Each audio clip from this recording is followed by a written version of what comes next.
சொல்லுங்க தலைவரே, என்ன இந்த பக்கம் ஆளே காணோம்? இல்லை ராஜன், கட்சி விஷயமா டெல்லிக்கு போயிருந்தேன். அதான் நீ கால் பண்ணியிருந்தேன். ஒரு விஷயமா உங்ககிட்ட பேசணும்.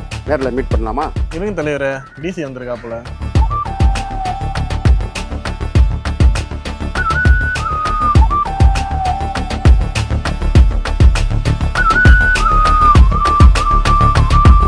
என்ன டிசி இந்த பக்கம்?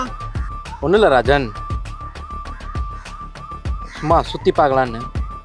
ஆமா டிசி இந்த பக்கம் பார்த்துன்னு தான் இருக்கேன் ராஜன். ஒன்றும் இல்லை, உங்கள் ஆளுங்க 2 பேரை வந்து சரண்டர் ஆக சொல்லு. சரண்டரா? டிசி ஆல்ரெடி எங்க ஆளுங்க உள்ள இருக்கானுங்க, அவனுங்களே இன்னும் வெளியே வரல. ஏன் அந்த சேகர் கேங்ல இருந்து பசங்களை தூக்க வேண்டியதானே? ராஜன் இப்போ பெர்மிஷன் கேட்கல, இன்னொரு பிராத்தல் கேஸ் வேற இருக்கு டிசி. ஆனா அது தேவைப்படல.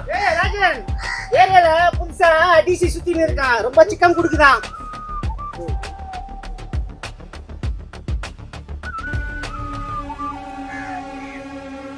சரி ராஜன், உங்க ஆளுங்க 2 பேரும் அனுப்பிச்சு விடு. டிசி என்ன மீறி என் பசங்க மேல கைய கூட வைக்க முடியாது உன்னால. உங்க பசங்க மேல தானே கை கூடாது, உன் மேல கை வைக்கலாம்ல. கையா யார் மேல கை வைக்க? தேவையில்லாம பண்ணிட்டு இருக்க காசி மாடி ராஜன். டைம் சரியில்லை நினைக்கிறான், ஒழுங்கா ஓடி போயிடு.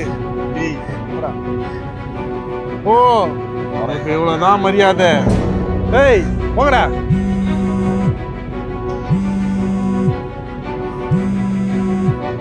சார் யோ டிசி, ராஜன் இருக்கிற இடத்துல உனக்கு என்னையா வேலை? உங்கள்கிட்ட கொஞ்சம் பேசணும். நேரில் வா நீ.